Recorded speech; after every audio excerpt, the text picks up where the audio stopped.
Enter, rejoice, and come in. Enter, rejoice, and come in. Today will be a joyful day.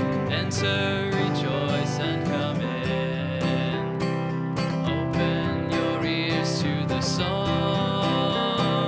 Open your ears to the song. Today will be a joyful day. Enter, rejoice, and come in. Open your hearts. Open your hearts, everyone. Open your hearts, everyone.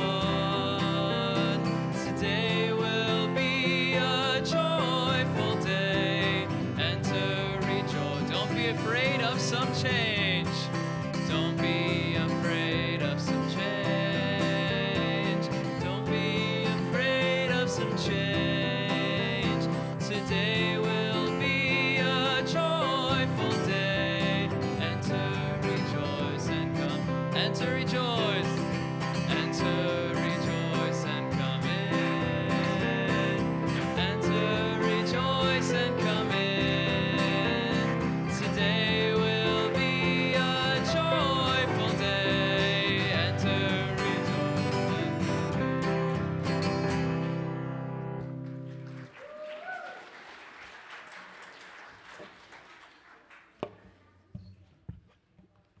Good morning.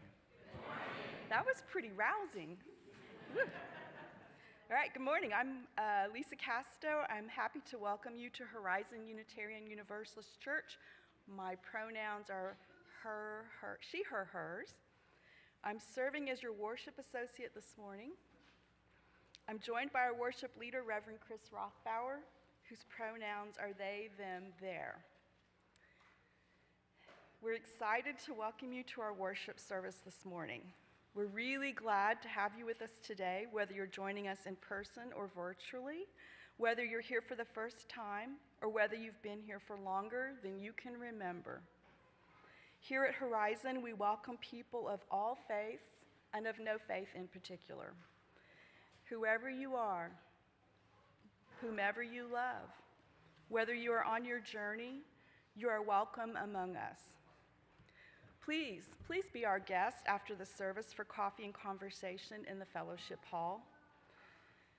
As a community, we also welcome the sharing of joys and sorrows and concerns.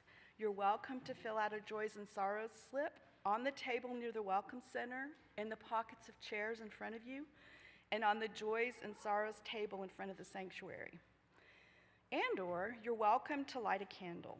This can be done at any time before the service or in service from the beginning through the offertory. And we do have an announcement from Kent Darwin today.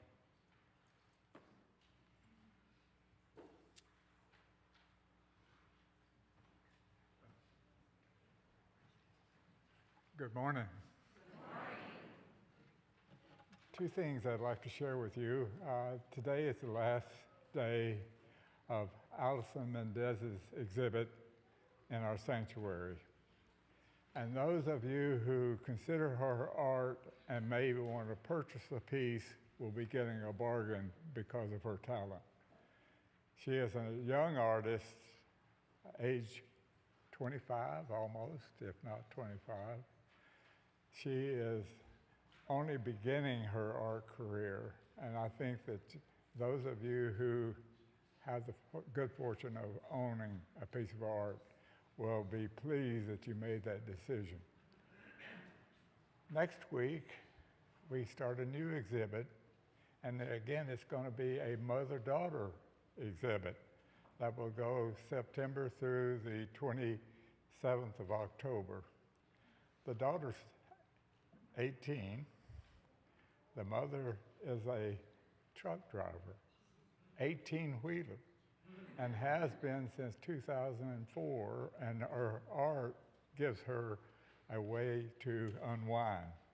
Her daughter is a senior this year in high school, and for the last 3 years, she's been working with other students as skydivers in a tunnel so far, in pairs of 2s, 3s, and 4s, and they compete with other skydiver potentials. And she will make her first skydive when she turns 18 next month. So you're going to get a different type of personalities and art, similar because they also do what is called fluid art. Thank you very much.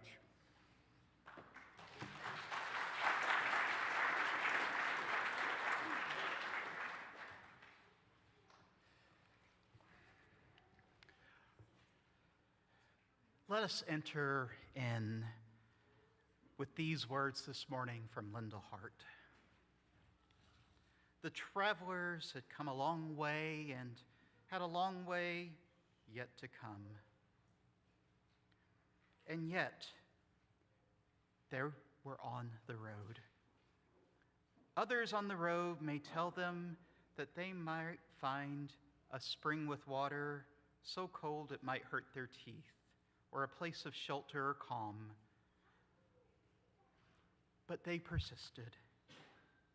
Here we come to find a moment of refreshment and rest from our journeys, no matter where you are going on your journey, no matter if it is your choice to go or if you left by faraway edict, no matter if you carry a burden or the deepest of joys, no matter how weary and thirsty you may be, pause here.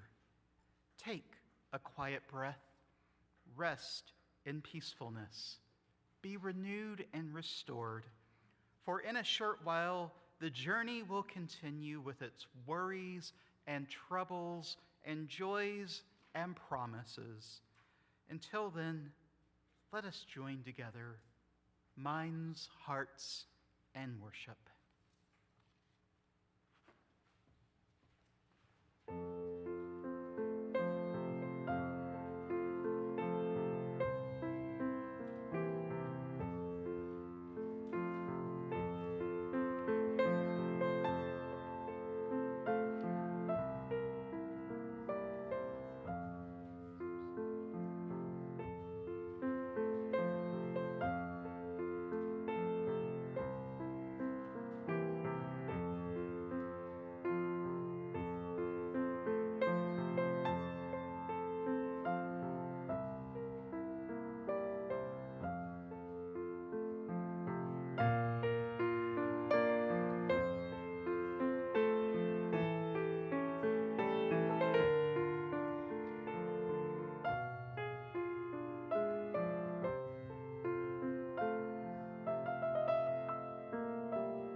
Our chalice lighting this morning is from Katie Sivani Gelfland. We call forth the life of our faith by igniting our chalice. This spark of new beginnings invites us into a sacred space to reflect where we have been and where we're going. Even knowing that this particular flame will intentionally end with our ritual extinguishing, we fear not its end. For we know, with brave hearts, that from every ending of our lives, we are sent forth to make a new beginning.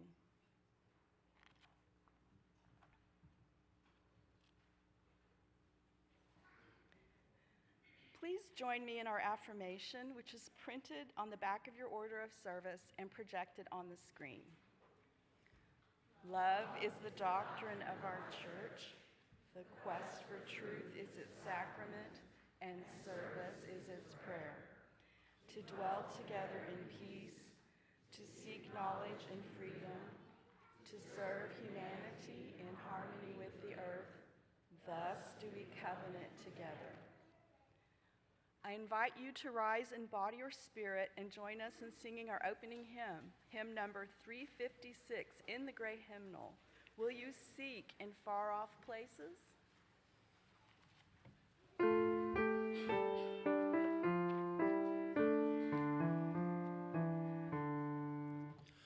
Will you seek in far-off places? Surely you come home at last.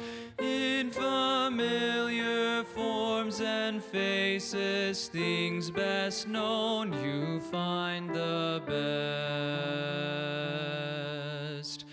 Joy and peace are in this hour, here not in another place. Here in this beloved flower, now in this beloved face.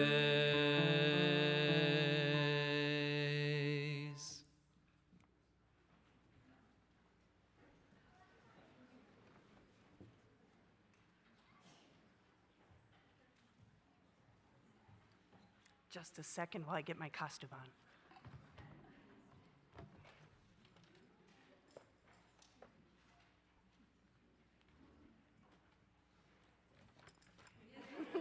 Ta-da! In just a moment, I'm going to be inviting Reverend Chris to come up for our annual kickoff to the Children's and Youth Education Year. But I just want to remind everyone that we always collect items for MetroCrest services and our little free pantry. The items requested can always be found in our newsletter. So let's go ahead with our blessing of the bags.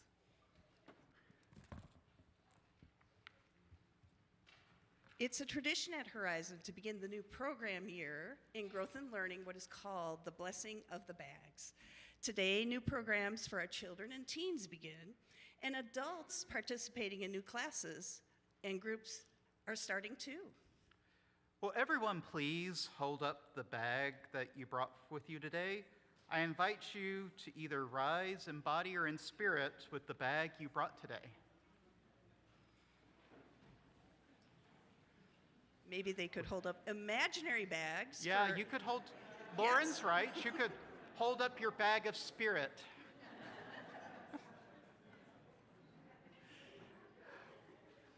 We carry bags with us throughout the week for many reasons. Some of us take books and homework to school. Some of us learn or work from home, but still use these bags for homeschooling or our jobs. Some of us bring our lunches to school or to work. Some of us take computers and other supplies to the places where we work and learn. Some kids carry overnight bags from one parent's house to the other parent's house and back again. Some people bring things like books or yarns or knitting needles where they might need to wait patiently. Even when you are away from Horizon, you carry the heart of Unitarian Universalism with you wherever you go. Today, we bless these bags that accompany us on the journey. We bless these bags in the name of interdependence. May we always feel connected to our church community, our UU faith, and to our grand universe. We bless these bags in the name of pluralism. May we always remember to honor and respect people for who they are. May we keep our minds open to new ideas. We bless these bags in the name of justice. May we always remember to act based on our values and to look out for others. We bless these bags in the name of transformation. May we grow and transform throughout the year, becoming more ourselves every day. We bless these bags in the name of generosity. May we both experience the generosity of our community and be generous with others.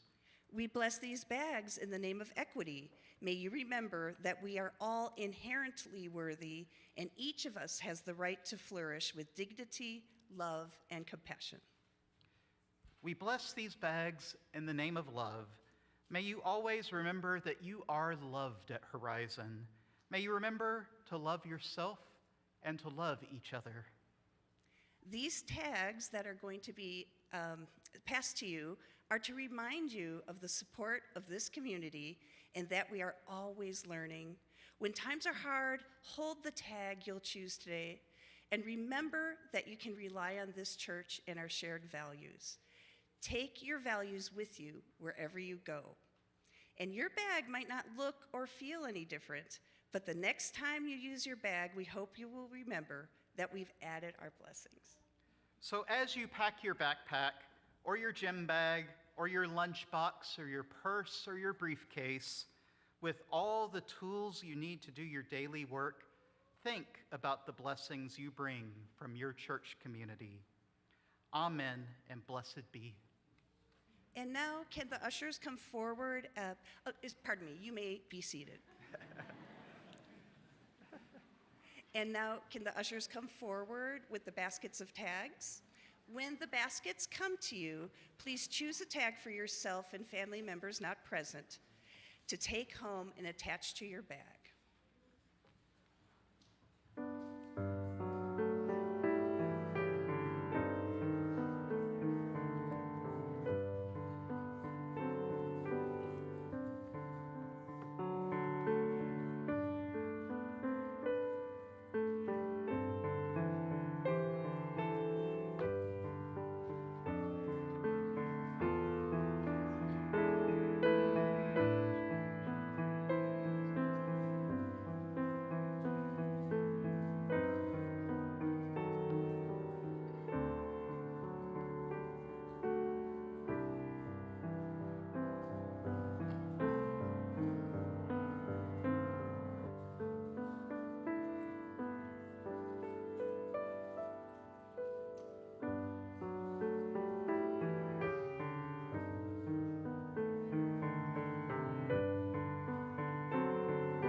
At this time, if you have gotten your tag, we're going to dismiss the children and youth and teachers to their rooms. Let's sing them out for this first day of their fall programming.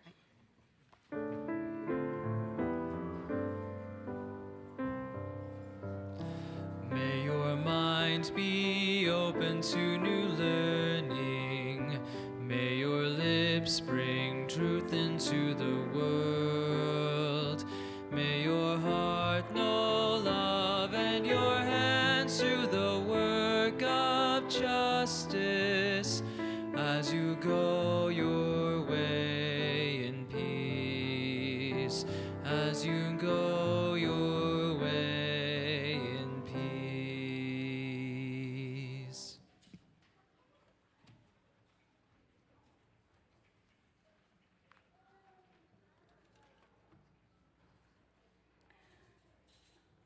A religious community is like a river formed from many streams of our lives that meet and merge and flow into the sea.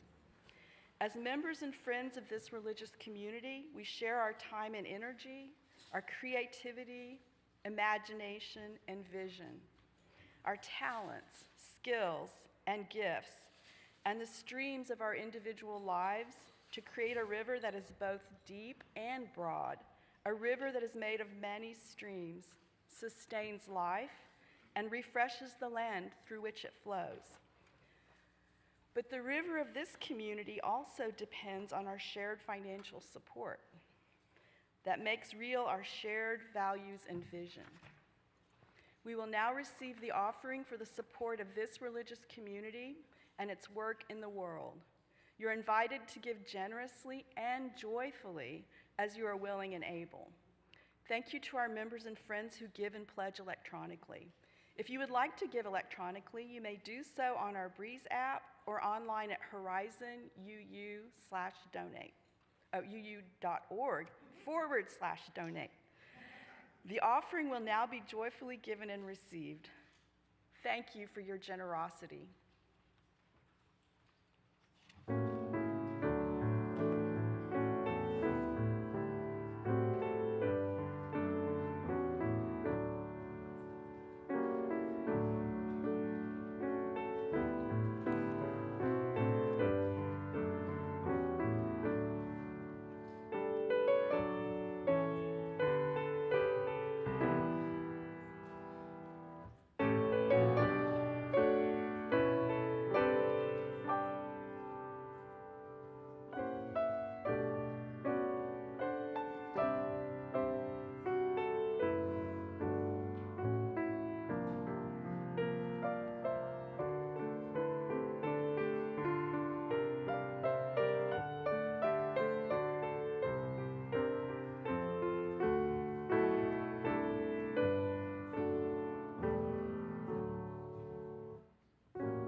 A reading from Chet Ramo. I don't mean to suggest that my path is in any way special. It is commonplace, about 3,000 paces of more or less typical New England landscape. Any path can become the path if attended to with care, without preconceptions, informed by knowledge, and open to surprise.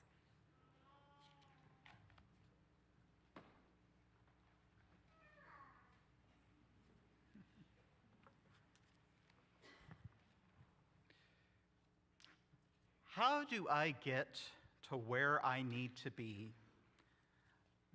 That was foremost on my mind in 2013 at the peak of Mount Takayama in the Suzuka Mountains in rural Mie Province, Prefecture, Japan. I was there as part of an interfaith exchange program between my seminary, Meadville Lombard, and Tsubaki Grand Shrine, a 2,000-year-old Shinto shrine tucked away at the base of the mountains in picturesque scenery.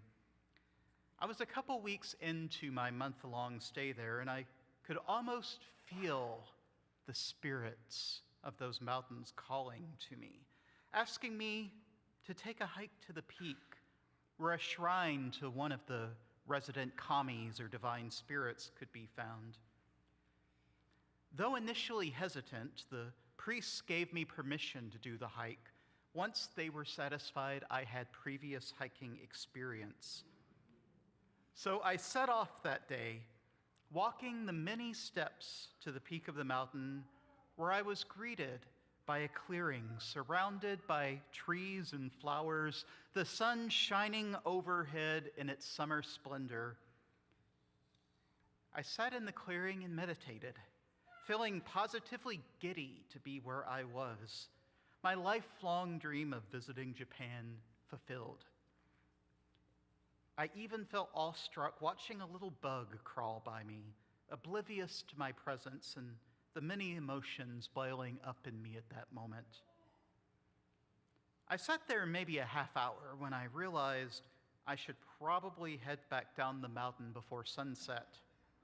After all, I didn't much fancy being stuck on a Japanese mountain after dark, especially when I wasn't so sure if people realized where I was. So I stood up and prepared to turn back to the path I started from. To my surprise, I suddenly realized there were 4 paths on all sides of me. What's more, I wasn't quite sure which one I'd come up. I stood in the clearing in a bit of a panic, wondering what to do. I didn't have a Japanese cell phone, as they were difficult to come by for tourists in those days. And though there was signage, it was all in kanji script, which was beyond my basic understanding of Japanese to decipher. I was terrified momentarily, but I eventually decided I needed to just pick away and hope it would get me back to the shrine. After all, how hard could it be to figure out where I came from? Things seemed to be going well. I felt myself going down the mountain. Maybe I had better navigation instincts than I'd given myself credit for. But then when I felt myself going back up, I knew something was very wrong.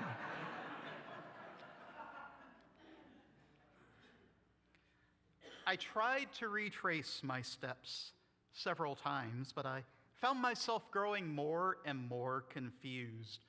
I was out of water and my leg was bleeding from a prickly bush I went through.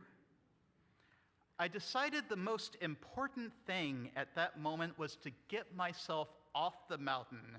And no matter where I ended up, I could sort things out when I got to the base. So when I spotted a gravel service road that led to an electrical substation, I followed it down, reasoning, if it's there, trucks must come up it, and found myself in someone's backyard rice paddy. The woman who lived there didn't speak any English, but somehow I got across to her that I had something to do with Tsubaki Grand Shrine, this dirty white guy with blood trickling down his leg. It turned off I had come off on another part of the mountain, 10 minutes from the shrine. When I got back, I recalled my ordeal to the priests, who found it much more hilarious than I did at the time. And I'm told by a colleague who's been there since I have that I'm now a cautionary tale told to overexciting tourists who think they can scale the mountain. They love to tell the story of that white guy who thought he could do the mountain by themselves.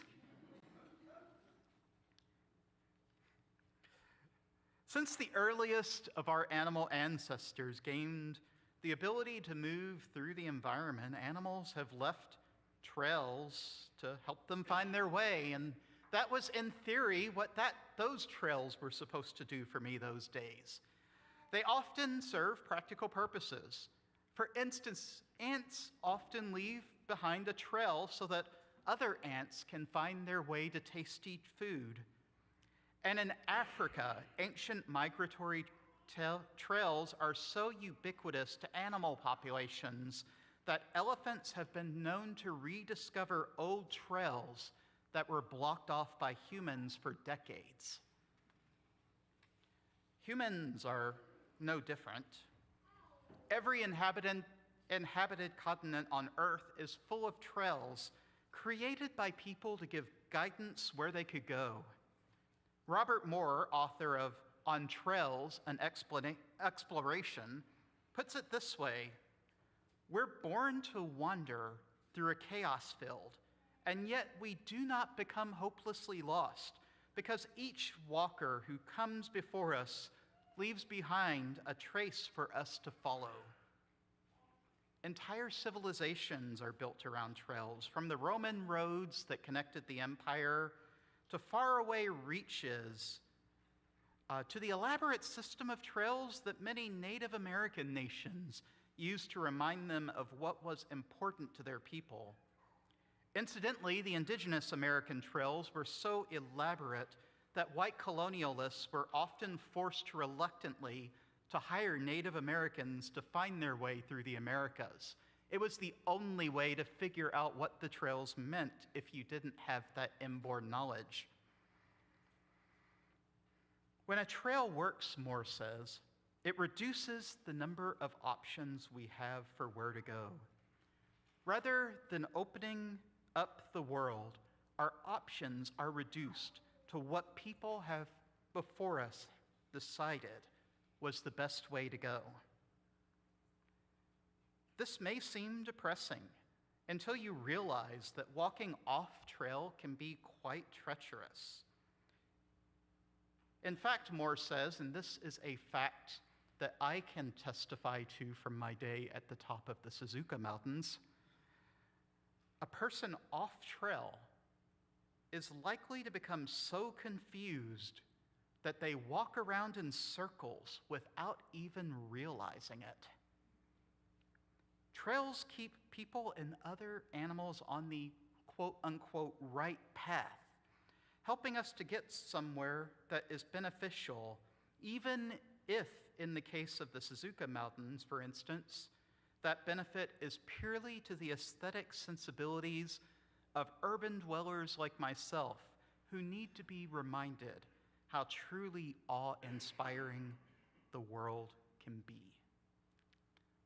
But trails can also go wrong. Trails go somewhere, but the question is that somewhere where you need to go? I'm not sure that the trail I picked that day at the top of Japan was where I needed to go, although it eventually led me to one that got me off the mountain.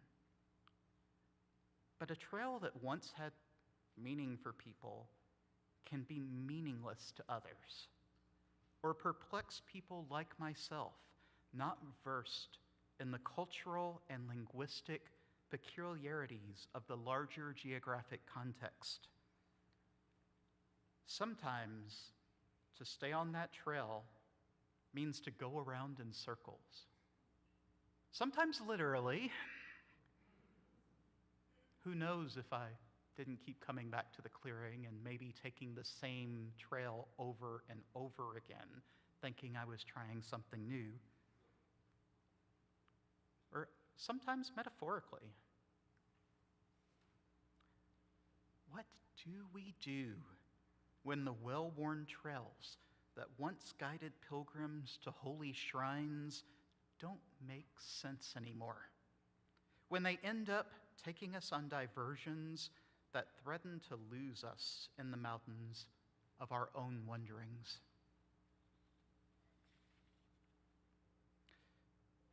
For all the trails that we follow and that we will take, let us sing our doxology. You'll find the words on the projected on screen.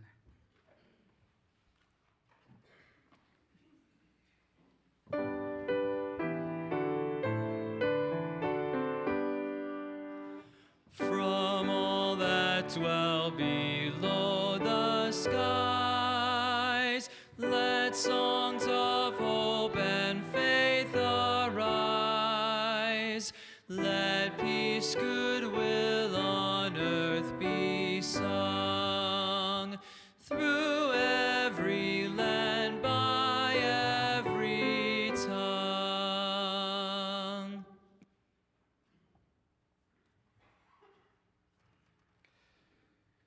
We now take time to honor the sorrows and joys of this community, knowing that we're all interconnected and that what affects one affects us all. Alex Jacobson shares a joy for all who attended this weekend's Horizon Player Summer Theater Show. We appreciate y'all. And as someone who attended that, I'll add a joy thank you to the Horizon Players for a wonderful show this weekend.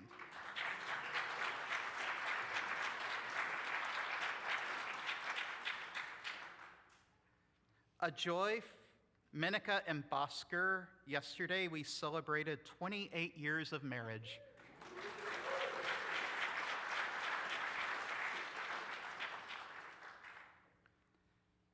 A joy from Saj and Alexis, overjoyed to share that Amaya has been accepted at UNT and will be attending next year. We are so proud.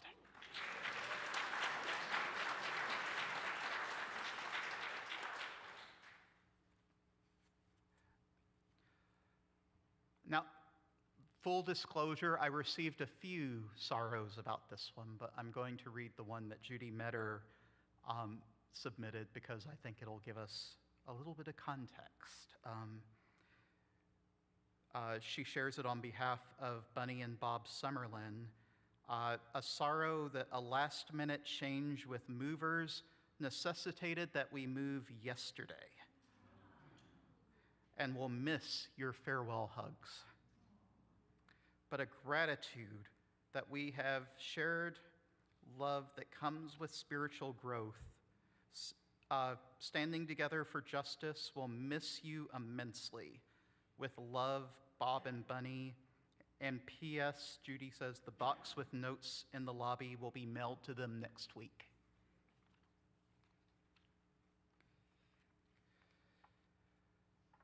And a sorrow from the Martin family on behalf of the Honorek family.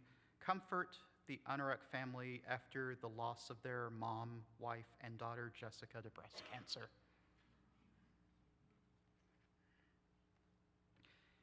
And we light one more candle this morning to honor all the joys and sorrows which have gone unspoken and reside only in our hearts.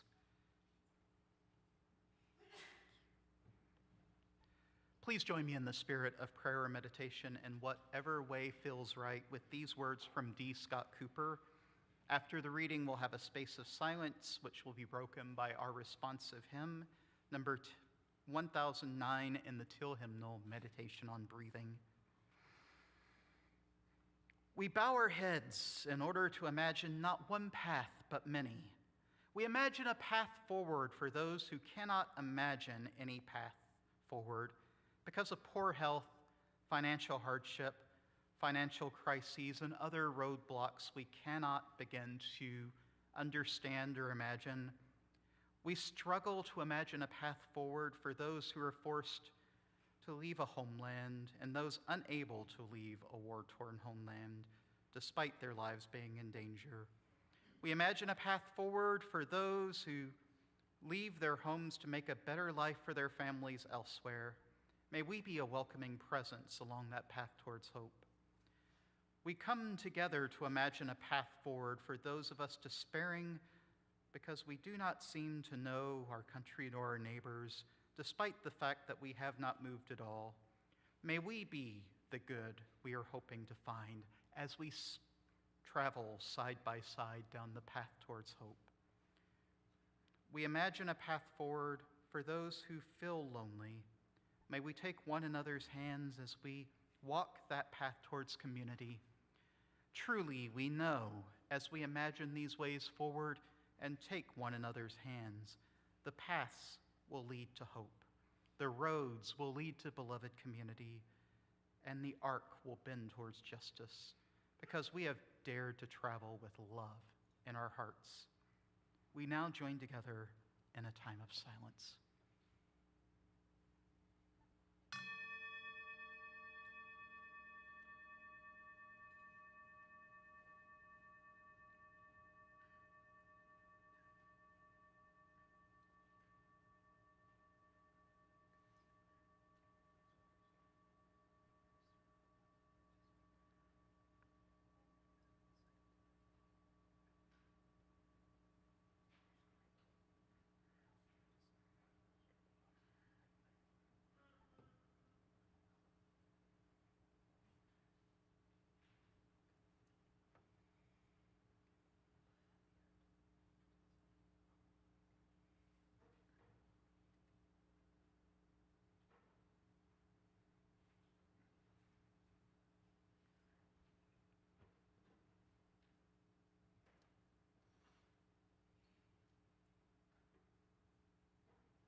Blessed be.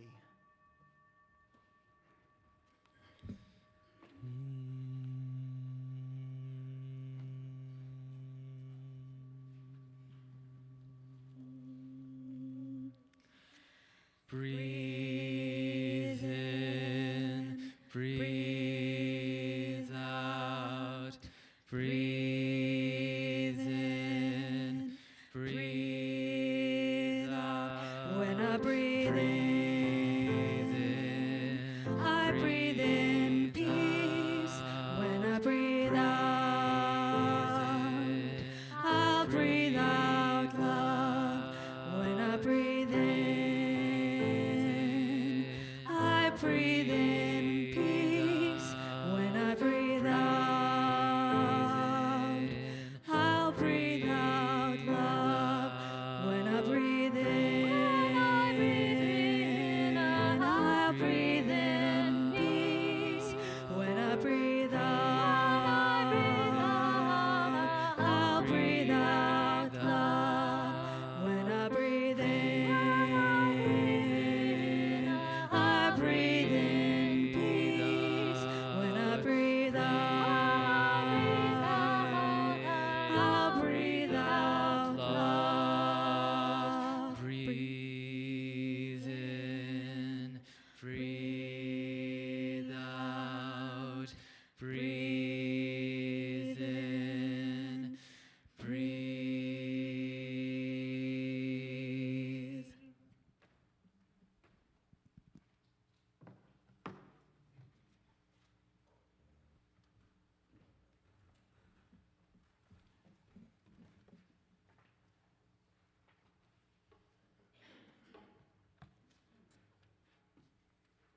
Please join me in a responsive reading from Tess Baumberger.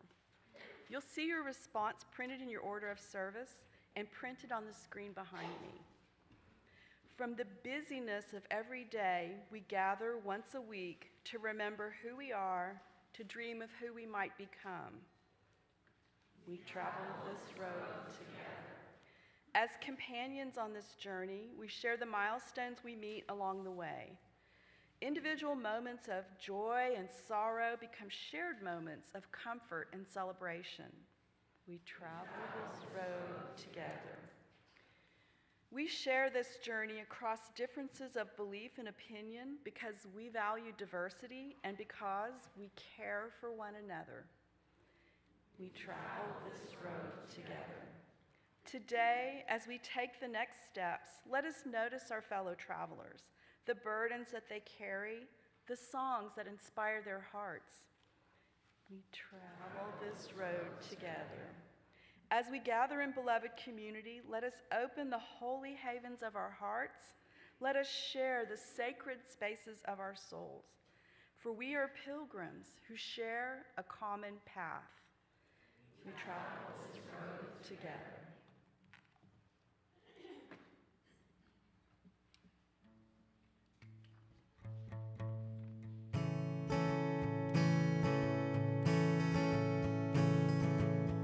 Almost heaven, West Virginia, Blue Ridge Mountain, Shenandoah River. Life is old there, older than the trees, younger than the mountains, growing like the breeze. Country road, take me home to the place I belong. West Virginia, mountain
West Virginia, mountain mama, take me home, country roads.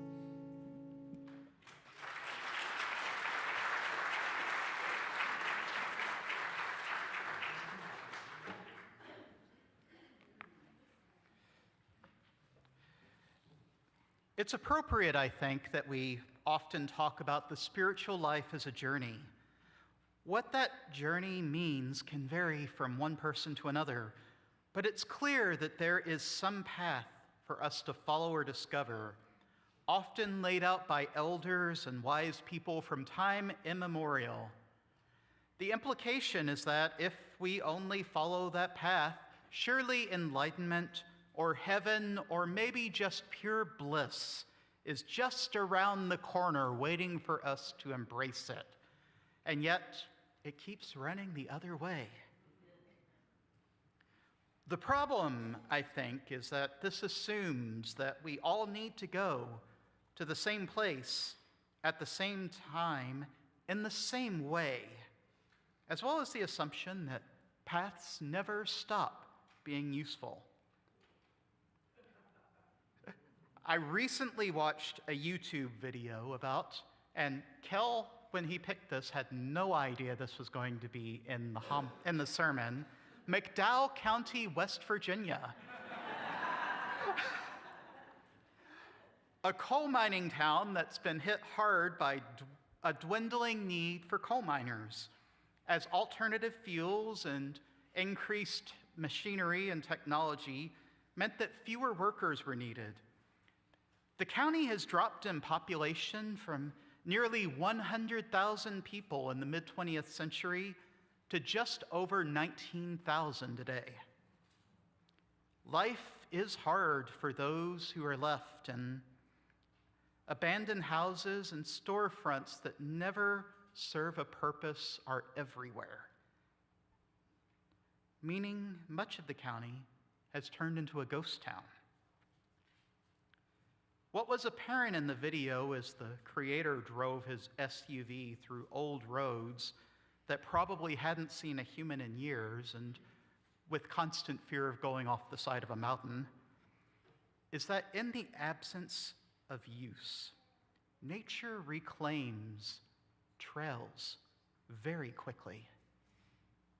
At times it was difficult for the driver to even see where the road was supposed to be. And he seemed to breathe a sigh of relief when he found himself back on a main highway where he could at least see where he was going. These roads he was trying to drive, while once serving a purpose for the people who used to live there, were, after all, paths that no longer were useful to humans or any other animals. And a different path was needed to get him where he might need to go. Where my metaphor might seem to break down is that there have been many times in my life where I've been following a spiritual trail that millions around the world are currently on, but I just couldn't make it work for me. But here's the thing. A trail can be well used and even useful and still not be what I need in the moment. After all, if I get on I-35 South trying to get to Minneapolis, that's going to be pretty useless for me.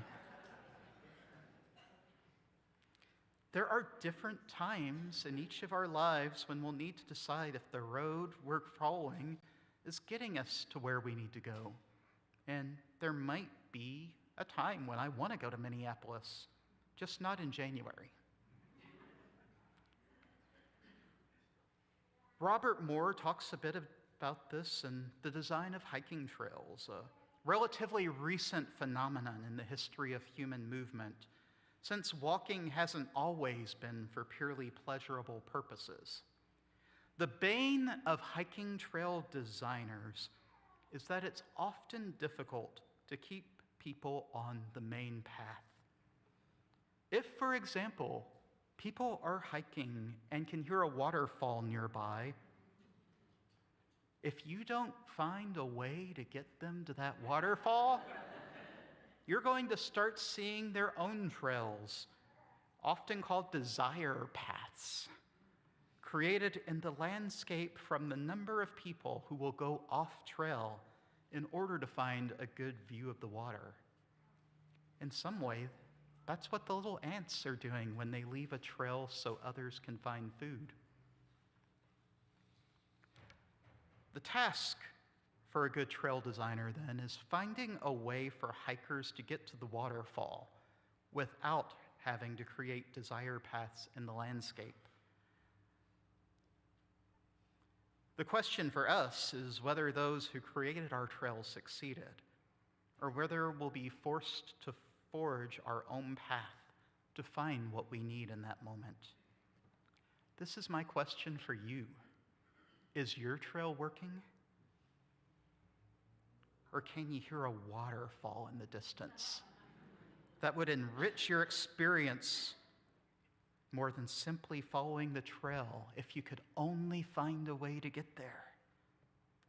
That was my desire. That was my dilemma in the Suzuka Mountains. I could have continued following the trail halfway across the prefecture, hoping it would eventually get me to where I needed to go, but it stopped being useful when it started taking me away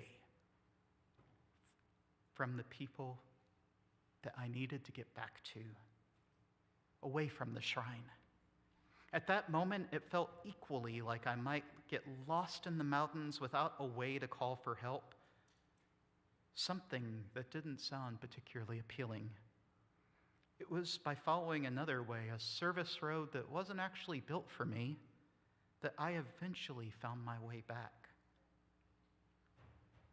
When I look back on the times in my life when I needed to find a new trail, they are more numerous than I can count.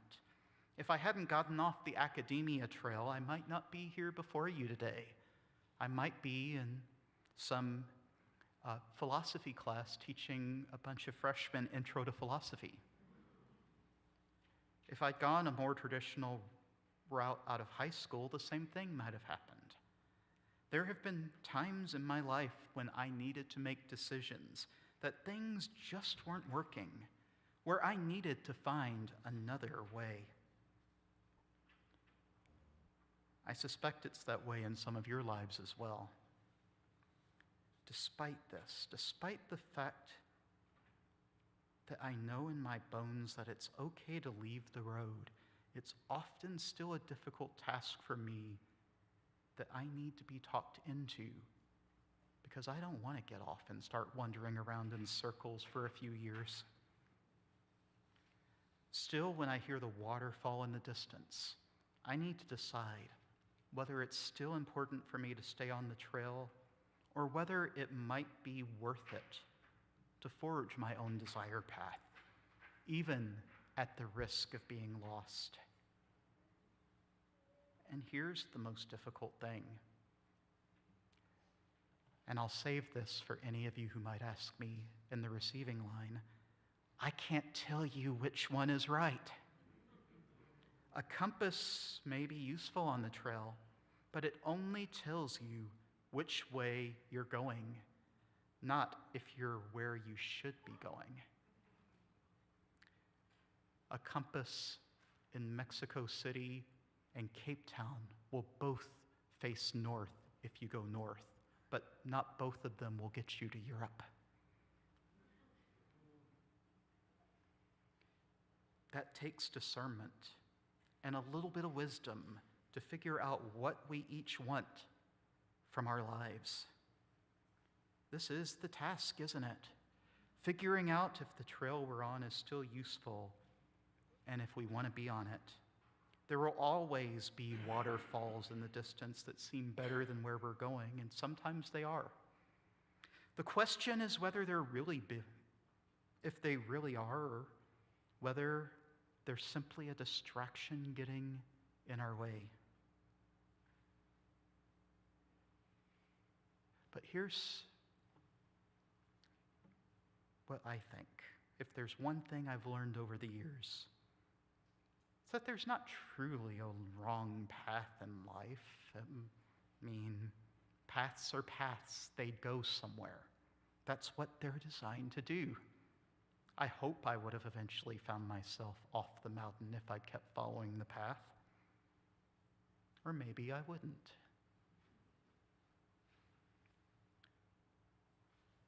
But I know there's no wrong path in life, because what I've experienced is that even when I'm on a path that isn't for me, I eventually find my way back to where I need to go. The key is to be a good cartographer of my journey, and maybe I might reach the vista in the end. And that's my question for you this morning. Where is your path going? And is it going where you need it to go?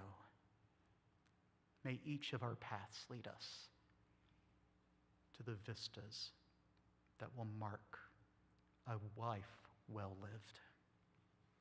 May it be so.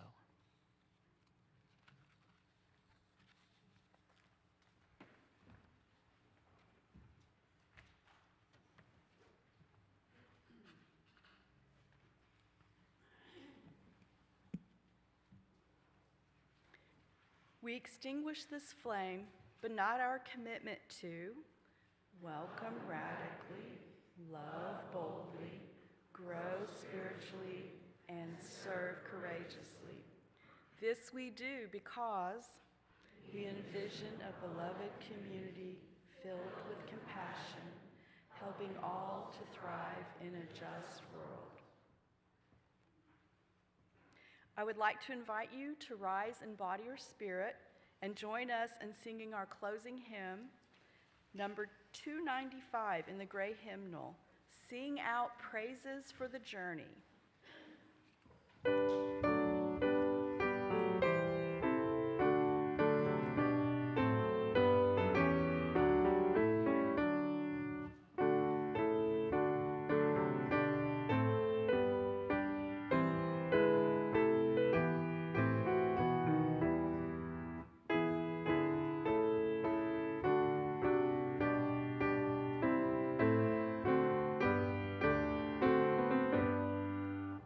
Sing out praises for the journey, pilgrims we who carry on, searchers in the soul's deep yearnings, like our forebears in their time.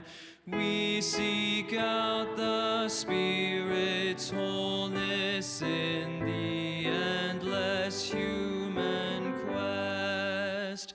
Look inside your souls, the kindling of the hearth fire pilgrims new. Find the Spirit always restless, landed in each mind and heart. Touch and hold that ancient yearning, kindling for a newfound truth. Stand we now upon the threshold, facing futures yet unknown. Hearth behind us, wayside hostel, built by those who knew wild roads.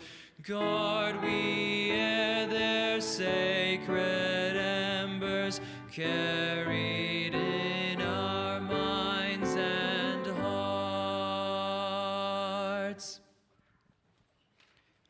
Our benediction is by Deborah Hafner. We are on a journey. We didn't plan it. We didn't have time for the bread to rise. We may find ourselves in the wilderness, hungry, thirsty, doubting that we should have ever come. But look around. We are not alone. It is our journey together, a journey to our better selves, a journey to a better world, a journey to a more promised land. Amen. Blessed be, and go in peace.